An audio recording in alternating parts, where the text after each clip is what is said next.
Alors, si je vais de A à B, il faut se demander, il y a combien d'entiers entre A et B? Par exemple, il y a combien d'entiers entre 3 et 27?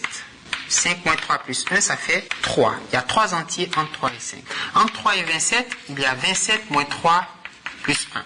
Et entre A et B, il y a B moins A plus 1. Donc cette somme, elle vaut B moins A plus 1. Un cas particulier de ce résultat général, c'est celui qui dit la somme quand il varie de 1 à n de 1. Alors vous voyez que A vaut 1, B vaut n. Donc si j'applique ce résultat, j'ai n moins 1 plus 1. Comme moins 1 plus 1 c'est 0, donc on a n. Voyons des choses un peu plus sérieuses. Si on fait la somme quand il varie de 1 à n de i, ici l'indice i, qui est la variable, va changer au cours de la somme. Donc quand i vaut 1, j'ai 1, quand i vaut 2, j'ai 2, et puis 3, etc. jusqu'à n. C'est comme si on me demandait de faire 1 plus 2 plus 3 jusqu'à 10. Il y a une formule qu'on peut démontrer et qui repose sur le fait que les termes de cette somme sont dits en progression arithmétique et je passe d'un terme à l'autre en ajoutant une constante. Par exemple, je passe de 1 à 2 en ajoutant 1, de 2 à 3 en ajoutant 1, de 3 à 4 en ajoutant 1, etc. de n-1 à 1 en ajoutant 1. Ce nombre 1 qu'on ajoute tout le temps s'appelle la raison de la suite. Ici, ça vaut 1. Et on peut montrer que la somme des termes d'une suite en progression arithmétique de raison R, c'est le premier terme plus le dernier terme multiplié par le nombre de termes, de 1 à n, il y a n termes, et divisé par 2. Si on développe, ça fait n fois n, c'est n au carré sur 2, plus n fois 1, c'est n sur 2. Donc ça fait n carré sur 2 plus n sur 2.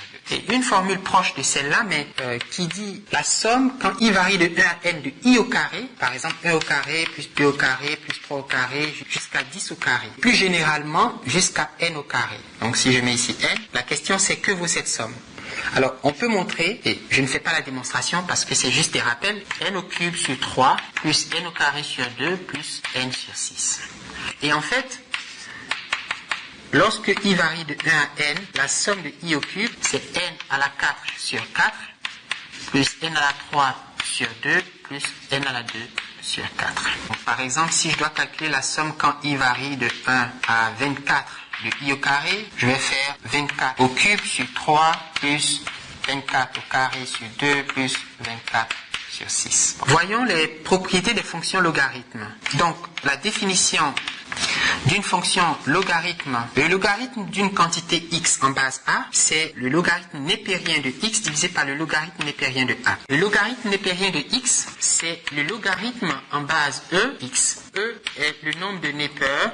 Si je veux par exemple calculer le logarithme de 7 en base 3, je dis ln de 7 divisé par ln de 3. Si je veux le logarithme de 1 en base 5, je fais ln de 1 sur ln de 5. Et vous avez sur votre calculatrice une touche qui dit ln que vous pouvez utiliser pour faire les calculs.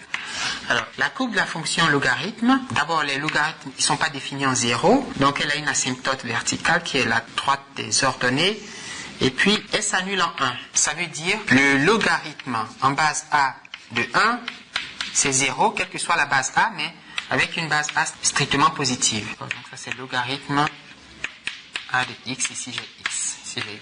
Alors, le logarithme en base a de x fois y, c'est le logarithme en base a de x plus le logarithme en base a de y.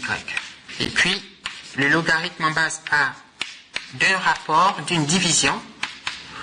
Autant les logarithmes changent les produits, les multiplications en des sommes, autant elles changent les divisions en des soustractions.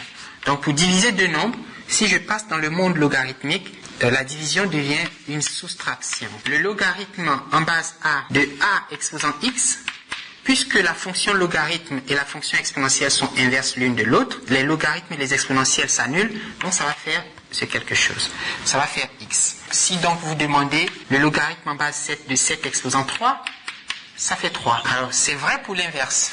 Si je dis a exposant logarithme en base a de x, c'est encore x.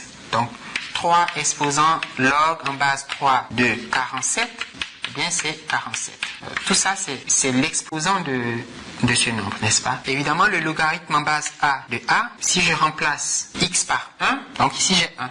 Donc, log de A en base A, c'est 1. On a vu que log de 1 en base A, c'est 0. Ça, c'est 0. Nous allons adopter une convention. Dans ce cours, quand on va écrire logarithme de x, ben, ça voudra dire logarithme en base 2 de x.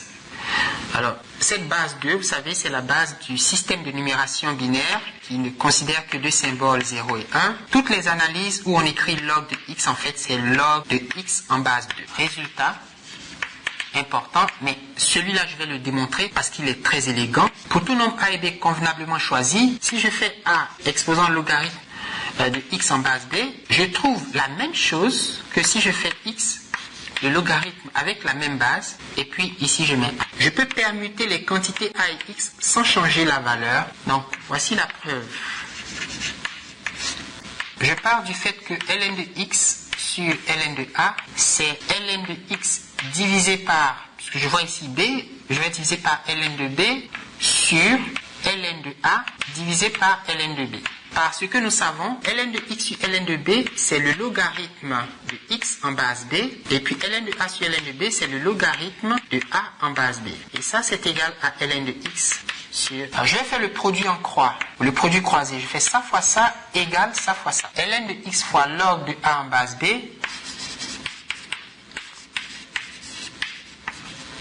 c'est égal à ln de a fois log de x en base b. Il y a une propriété que je n'ai pas écrite ici qui dit que le logarithme de a exposant b, c'est vrai pour la fonction ln, mais c'est vrai pour tous les logarithmes. Ln de a exposant b, c'est b fois ln de a.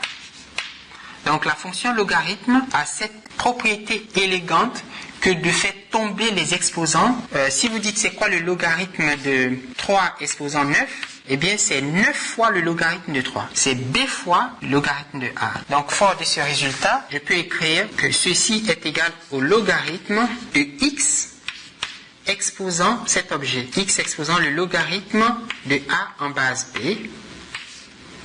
Vous voyez, parce que ln de x exposant ça, c'est ça fois ln de x. Donc c'est la même chose. Égal, et puis je fais la même chose ici. Donc je suppose que lui, c'était l'exposant de lui.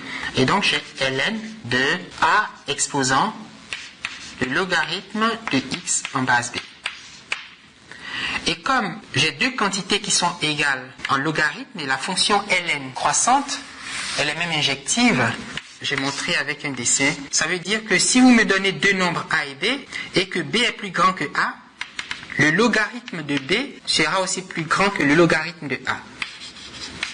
Si j'ai ln de lui égal à ln de lui, je peux me soustraire de ln, les faire partir, et puis dire c'est parce que lui il est égal à lui. Parce que si lui était plus grand que lui, alors le logarithme serait plus grand. Si lui était plus petit que lui, le logarithme serait plus petit. Mais comme ils sont égaux, forcément les arguments sont égaux.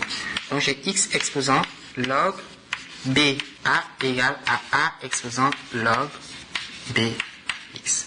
Et voilà, on a établi ce résultat assez... moi je le trouve très joli. Si vous avez 7 exposants logarithmes en base 3 de 4, c'est la même chose que si vous avez 4 logarithmes en base 3 de 7. Vous changez ces deux termes et puis le résultat ne change pas. Si les sommes en progression géométrique de la forme 1 plus x au carré plus x au cube plus etc. jusqu'à x exposant p sont très courantes en algorithmique et Dieu merci on a une formule pour les calculer. Et pour trouver la formule, on remarque que cette somme comporte des termes en progression géométrique.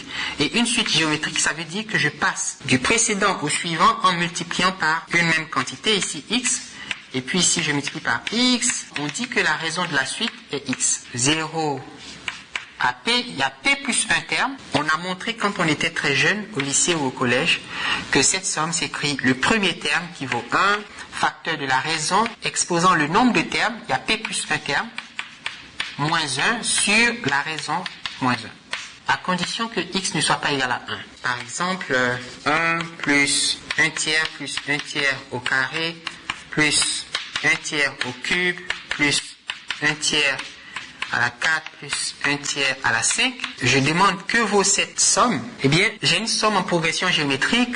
La raison, c'est 1 tiers. Enfin, x, c'est 1 tiers. N vaut 5. J'ai 6 termes, parce que de 0 à 5, ça fait 6 termes.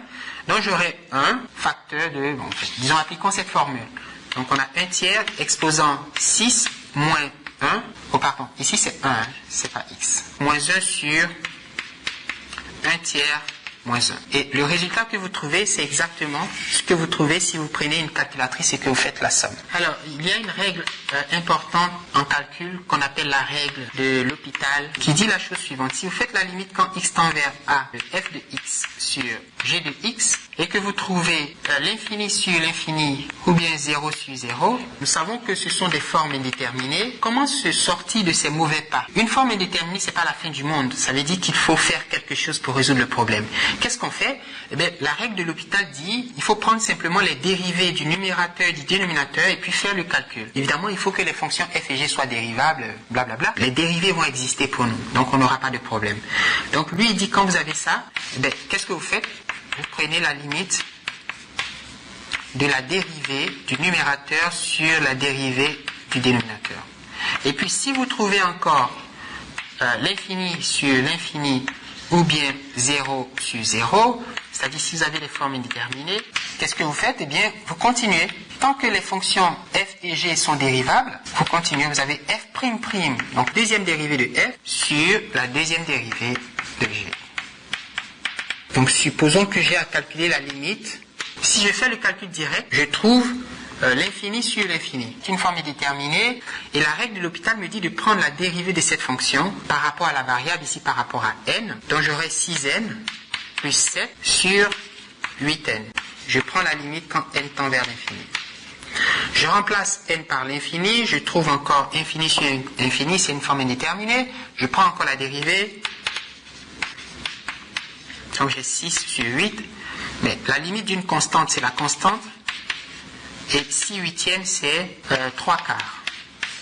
Regardons cet exemple. La limite quand n tend vers l'infini. Alors ici, on a l'infini sur l'infini. Par contre, si je prends la dérivée de n à la 3, c'est 3n carré. Quand n tend vers l'infini de 3n carré sur la dérivée de ln de n, c'est 1 sur n. Donc c'est la limite quand n tend vers l'infini de 3n à la 4, ce qui est égal à l'infini. Cette fonction, elle tend vers l'infini au voisinage de l'infini. Elle prend des valeurs extrêmement grandes à mesure que n devient très grand. Avec la règle de L'Hopital, j'ai la limite quand n tend vers l'infini de la dérivée de n carré, c'est 2n. La dérivée de e à la 3n, si on applique ce que les Anglais appellent le chain rule, c'est 3e à la 3n. J'obtiens encore une forme indéterminée, je prends la dérivée. Ça, c'est l'infini. La dérivée de 2n, c'est 2. Et la dérivée de 3e à la 3n, c'est 3 fois 3, ça fait 3 au carré, ça fait 9e à la 3n. Mais au voisinage de l'infini, lui, il est constant, mais lui, il vaut l'infini. Et un nombre sur l'infini, c'est 0.